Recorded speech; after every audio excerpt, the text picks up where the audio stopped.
welcome to the Upside of Bipolar. I'm your host, Michelle Reitinger, and today I am sharing my story of how I became a bipolar recovery coach. This is something that will be beneficial to both my new listeners, of which we have a lot, and also those who have been with me for a while. Because this journey to understanding that it's possible to recover from bipolar and what it means to be a bipolar recovery coach, I think will be beneficial to everyone. When I was first diagnosed with bipolar disorder back in 1998, I was told that it was a chemical imbalance, that it was chronic and incurable, and that I would need medication for the rest of my life to treat it.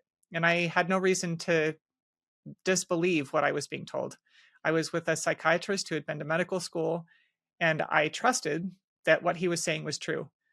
And while I was discouraged, thinking that my brain was broken, I was hopeful, hoping that maybe things would start to get better for me. Up to that point, I had been experiencing increasingly erratic mood swings. I was 1 month from graduating from college when I was initially diagnosed with a psychiatric condition. And I was hoping that the doctor was right, that if they just found the right medications, that I would be able to continue moving forward in my life and still live a happy, productive life. But that didn't turn out to be true. I started taking the psychiatric medications, and I was initially diagnosed with depression and anxiety disorders and given an antidepressant, which ramped me up into a manic episode. And when I went to the psychiatrist, I was told that I had been misdiagnosed, that I actually had bipolar disorder, and they put me on new medications. And that began a 10-year roller coaster of medications, psychiatric visits, therapy visits, where I just kept getting progressively worse. And every time I would cry to a doctor about the situation I was in and feeling discouraged, they just said, "This is normal. You just have to keep trying new medications until we find the right combination." And it didn't make a lot of sense to me that we had to play guess and check with medications. I didn't understand why you couldn't just identify this person has bipolar disorder, they need these medications, because I was told that bipolar was like having diabetes and the medication was like insulin. And if you have diabetes, there is a prescribed treatment that is very effective for anybody who is struggling with that condition. And that didn't seem to be the case for my bipolar disorder, even though I was told that they were very similar or the same kind of thing. I was on and off lots of different medications. And I, at one point, had a shoebox filled with medication samples because the doctor, my final doctor that I saw for 8 years, the last 8 years of my treatment, um, kept giving me different samples because he was kind of stumped. He said, trying to figure out what medications were going to work for me. And as I went through that 10 years of treatment, that's 10 years of psychiatric treatment, I continued to deteriorate, especially after I had babies. When I had my first daughter, I had very severe postpartum depression and ended up needing to stop breastfeeding at 3 months and get back on my psychiatric meds. And I really struggled, feeling like I was not going to be able to be a good mom to my daughter because of this emotional instability that I experienced. And then after my second child, my son, was born, I experienced even worse postpartum depression. And that's when I started experiencing suicidal thoughts and suicidal ideation. And that led, after 2 years after the birth of my son, was when I was hospitalized for the first time. So this was 10 years after my initial diagnosis, 2 years after the birth of my son, I was hospitalized for the first time. And that hospitalization led to additional hospitalizations. My first hospitalization, I was hospitalized in a locked ward for a week. And then they decided to do electroconvulsive therapy on me. I was told by the psychiatrist that my brain was like a computer that had been frozen and that they needed to reboot the computer. And that was what the explanation was for why they needed to cause seizures in my brain 3 times a week for 4 weeks. And after the first week, I experienced my first psychotic episode and was put back in the hospital. They had released me thinking that I would be okay while they did the treatments, and that was not the case. I experienced a severe psychotic episode after the third treatment and was put back in the hospital for the final 3 weeks of treatments. And when I was released from the hospital, a few days after I was released, was the first time I made an attempt on my life and put back in the hospital. and was in the hospital for another week and then released again because the insurance didn't want to keep paying for the hospitalization, and made an additional attempt on my life and ended up back in the hospital again. I felt totally hopeless. I was being told consistently over the decade of treatment that I was in, I was told by every psychiatrist that I saw, and I saw 8 separate psychiatrists in the 10 years that I was being treated between my hospitals, or between the hospitalization doctors, the doctors that I saw in my hospitalizations, and doctors that I saw. I moved a few times during that 10 years, and I had a new psychiatrist each time. And every single psychiatrist reconfirmed my diagnosis and told me that it was lifelong and incurable. And I became convinced that everybody would be better off without me. I didn't have any hope for things getting better. I was doing everything the doctors were telling me to do. I was taking every medication. I was very med compliant. Med compliant means you take your medications, and that's not always the case for people who are diagnosed with bipolar disorder, because our brains don't feel right on the medication. And a lot of people stop taking it. And that wasn't me. I took everything the doctors gave me. I always took my medication because I wanted to get better. I wanted to be able to live a balanced life. I wanted to be a good mom to my children. But nothing was working. And I had no hope for things ever getting better because I had been in treatment for 10 years. Things just continued to deteriorate. And based on what the psychiatrist told me, there was no cure. It's a very hopeless way to live. And I discovered that over 80% of the people who are diagnosed and treated for bipolar disorder end up what they call severely impaired or disabled. So I got to a point where I just believed that there was no hope anymore. And after my third hospitalization, I was at home watching my 2 little children play. My daughter was 4 and my son was 1.5. And I share this story in more detail in my book. But I had an experience that day where as I was watching my children play, I had this really clear thought come into my head that if I ever successfully ended my life, that it would ruin my daughter's life, that she would believe it was her fault and it would ruin her life. And I knew that that was true. So I became determined to just survive for her. I didn't think that I could ever be any better than I was at that point, but I wanted her to have a happy life. And so I was willing to survive for her. If it just meant suffering for the rest of my life, I would do it for my daughter because I loved her. I loved my son. I wanted them to be able to have a happy life. So I just hung on for dear life for the next year, really holding on by my fingernails, and ended up back in the hospital again. And after that second hospitalization, or fourth hospitalization, sorry, after the fourth hospitalization, I was again watching my kids play, and I had this thought come in my head: nobody's coming to save you. You have to find a way to save yourself. And I didn't know what that looked like, but I knew it needed to be different than what I was doing. And so that day I started working on trying to figure out, what can I do differently? What do I know about this disorder or disease that I believed I had? And what can I do differently to try and manage it better? And that began the creation of what eventually became the Mood Cycle Survival Guide, that helped me start changing the way that I viewed myself and the way that I viewed the symptoms I was experiencing, and helped me learn how to be more proactive in managing them. And that began the quest over the next decade, looking for other solutions, looking for other resources that might help me manage what I, again, believed still was a lifelong incurable condition. And step by step, I was guided through the process of finding the tools and resources that eventually helped me resolve the underlying sources of my symptoms. And when I say guided, I am a believer. I believe in God. And I had been reading my scriptures one day and read about the woman with the issue of blood, and thought, I know I have enough faith to be healed. And so I prayed for healing. And even though I didn't have a miraculous momentary, healing in the moment like she did, I do believe that what God taught me was how to heal. He showed me how to heal, and I believe it's every bit as miraculous as the experience that she had. It just took longer, but he did it in a way that enabled me to help other people take the same path to healing. So when I started my blog back in 2021, the reason I started the blog was in 2020, our family experienced a tragedy when we lost my stepson, our oldest child, to suicide. He took his own life, and it was devastating for our family. It was early on. It was early on in 2020, and it was one of the worst experiences of our lives. The grief was overwhelming.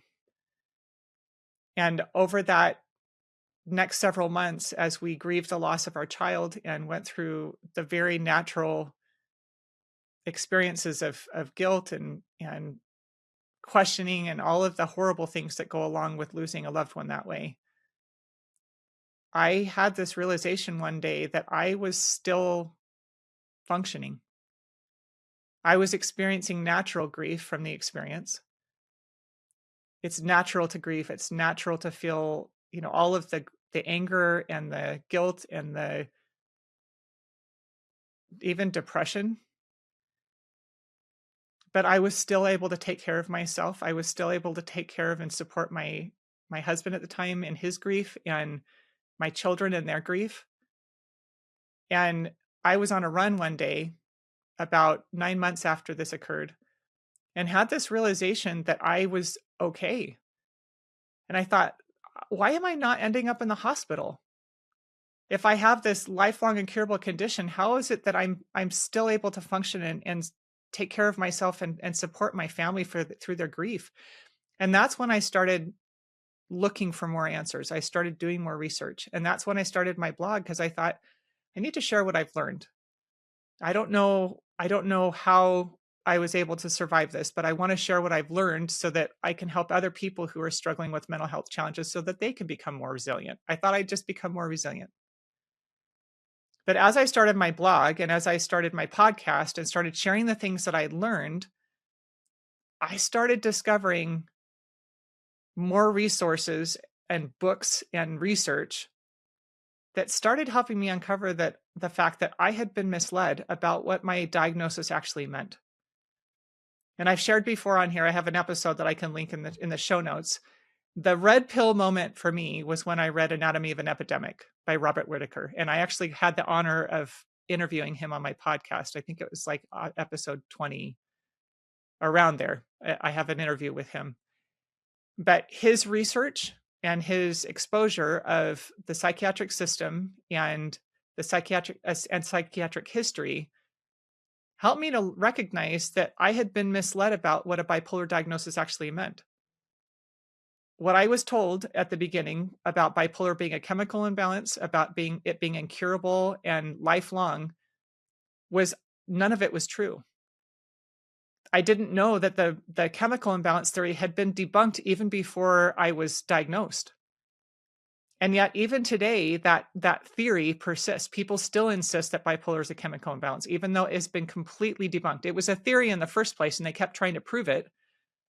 And what they actually proved was not only was there not a chemical imbalance in the first place, but the drugs used to treat the disorder, quote unquote disorder, were actually causing a chemical imbalance. They were changing the brain chemistry in an abnormal way. And the reason why bipolar has become incurable is because of the treatment. The medication itself prevents healing. Prior to the use of psychiatric drugs back in the 1950s, people would recover regularly from what they call, what we would call a manic episode or a depressive episode. People were recovering from those things. But they stopped recovering when they introduced psychiatric drugs. The treatment itself was preventing the cure. And this idea that you need drugs to treat this comes from the fact that when they give you the drugs and then withdraw it rapidly, it causes symptoms to recur. And so they use that as evidence that you need the medication. But what's actually happening is when you give somebody these medications and they take them for any period of time, some of these medications change your brain chemistry within a few weeks. So you give somebody these medications that changes the brain chemistry, you take the medication away and they experience withdrawal symptoms. And because the symptoms have become synonymous with the quote unquote disorder, it is viewed through the lens of the illness coming back. And so the conclusion was then that you just need the medication for the rest of your life. So As I started understanding this, I realized I need to teach what I've learned. I need to show people what I've learned so that they can recover as well. I started understanding that I was recovering. I wasn't just managing it better, I was actually healing. And I have had ample evidence that I have actually completely recovered. I've experienced terrible trials and difficulties over the past 5 years and been able to not only manage them, but continue to support other people through their recovery while I am going through these challenges because I've recovered. I would never be diagnosed with this disorder or any psychiatric condition now. I live a healthy, balanced, productive life because I learned how to heal. And that's where I want to talk about what a bipolar recovery coach actually is and what I do. When I started the Upsiders Tribe, which is my coaching program, I wanted to teach people how to use the tools that help me to heal. When I started doing this, I didn't know what I was doing. And I didn't find all the tools in a neat little package or a program.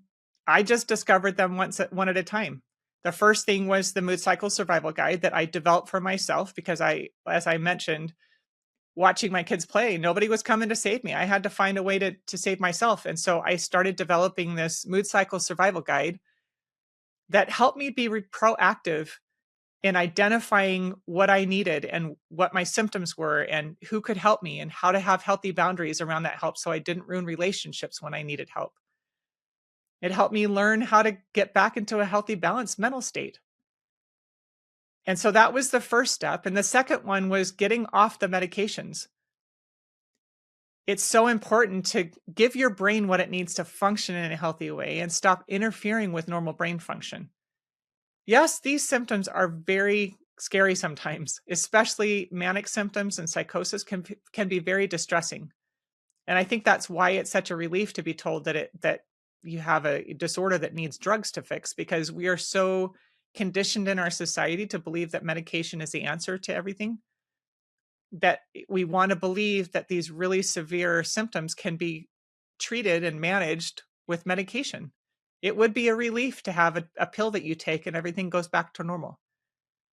But unfortunately, what usually happens is you give the psychiatric medication to somebody and maybe you get a little bit of relief initially, but then you end up spending the rest of your life managing symptoms and trying to get people to understand your bipolar condition and that you can't help it.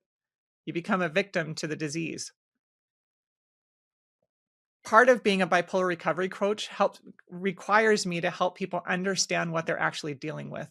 The mindset of what you are experiencing is critical to understand so that you know it's actually possible to recover. It's possible to recover from bipolar because when you are diagnosed with bipolar, you are not being diagnosed with a medical condition.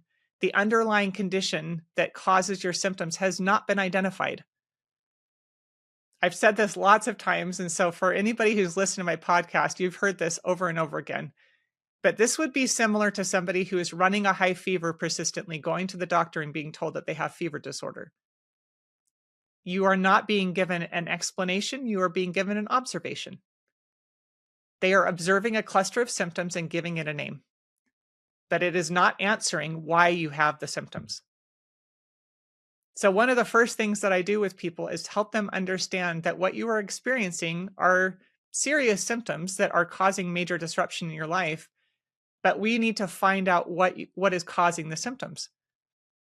And I've done lots of research to help me understand what the different sources of symptoms are.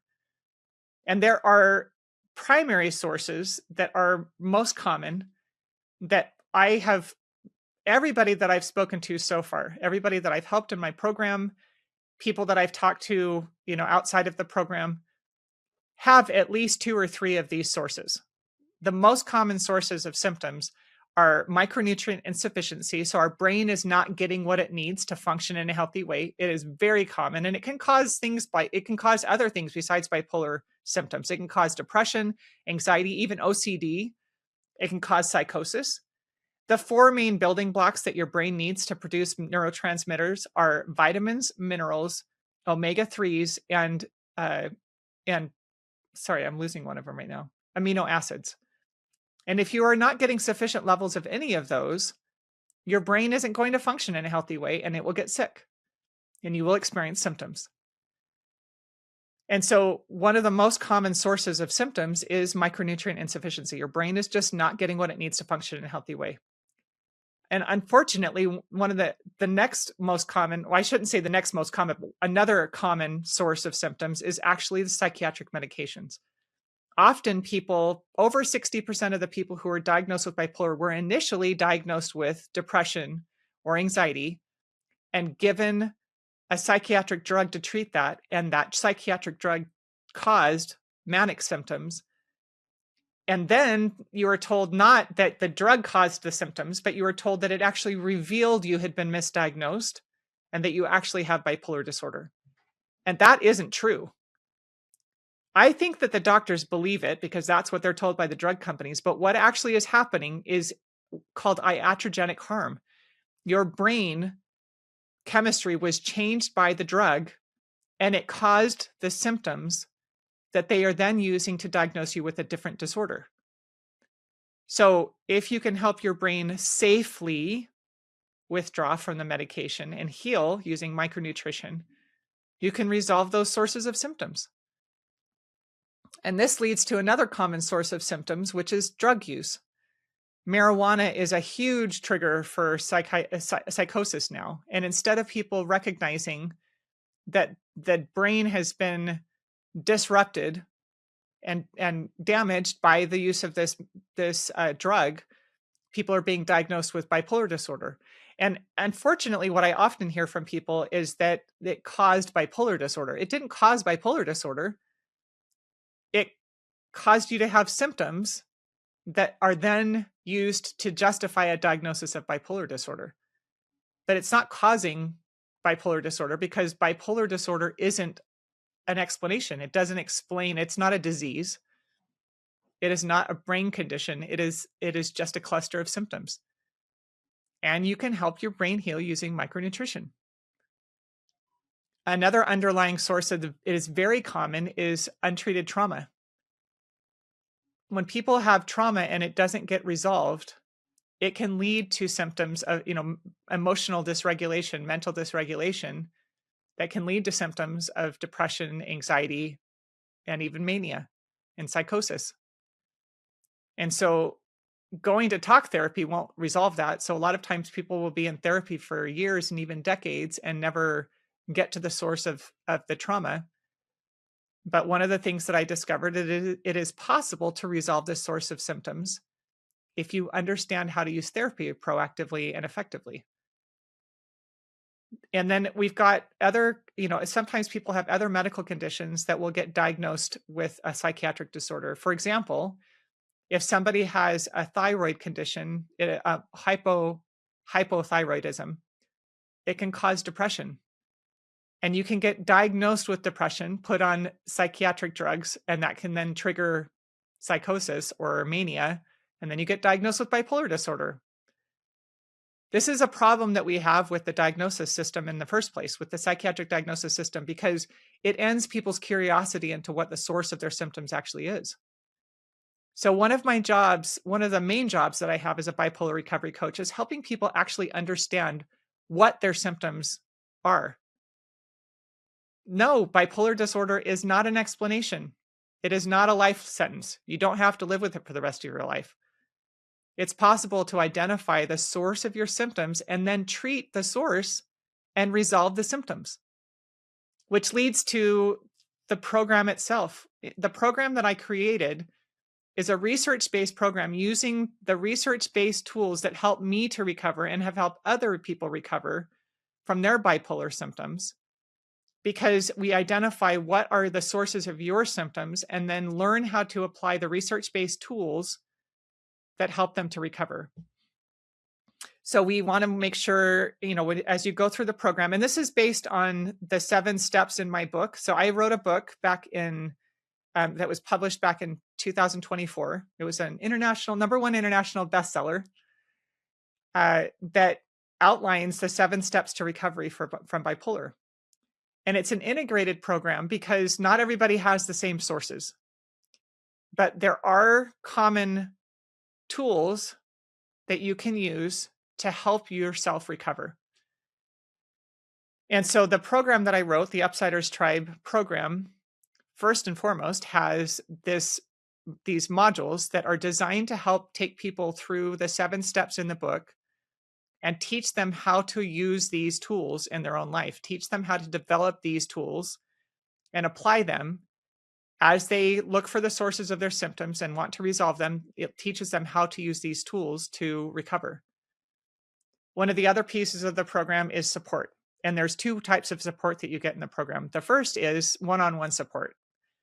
I give one-on-one coaching calls to people each month in the program to help them with their specific needs. Identify what are your specific needs right now? What are you working on right now? And how can I help support you and guide you towards using the right tools that are going to help you continue to progress towards healing and recovery. And the other type of support is the tribe, the other people in the program. We have a weekly Zoom coaching call where everybody gets on and they have the opportunity to share what they're working on. They get coaching from me and support from the other members of the tribe. And it's really probably my favorite part of the program is the opportunity that people have to feel supported and guided through recovery by me and by their peers, other people who are doing the same thing. It's really a fantastic group, and I feel very honored to work with the people that I do. They're amazing people who are very resilient and determined to take their lives back from a psychiatric system that was supposed to help them. And we also have a group chat. The program is housed inside an app that has a chat feature where people can talk to each other between the group meetings and between the group meetings, so that you can continue to get support during the week. And as I guide people through this recovery process, the goal is to teach them how to trust themselves and teach them how to identify what tools and habits they need to develop in order to recover. It's such an incredible experience to take something that was a terrible source of suffering for me and be able to help other people now to overcome their own suffering. It's possible to recover from bipolar. That doesn't have to be a life sentence. You don't have to live with it for the rest of your life. It's so important for people to understand that and then to know how to go about recovering. If you haven't read my book yet, I encourage you to do so. I actually designed it as a self-help book. And so somebody could potentially take the book and do it on their own. But if you're not one of those people who's super self-disciplined and can figure things out on their own, and you want support through this process, I encourage you to look into the Upsiders Tribe. You can schedule a discovery call with me through Zoom, and we can talk about what your needs are and how the Upsiders Tribe might be able to help you on your own recovery journey. I'm so honored to be able to share the things that I've learned with you. I'm grateful that I'm here today to share these things and that I've been blessed with recovery, and especially grateful to be able to guide and help other people through their own recovery journey. I know that it's possible to recover from bipolar. And if you believe that it's possible or want to believe that it's possible and you want some help along your way, reach out and let's talk. Until next time, Upsiders.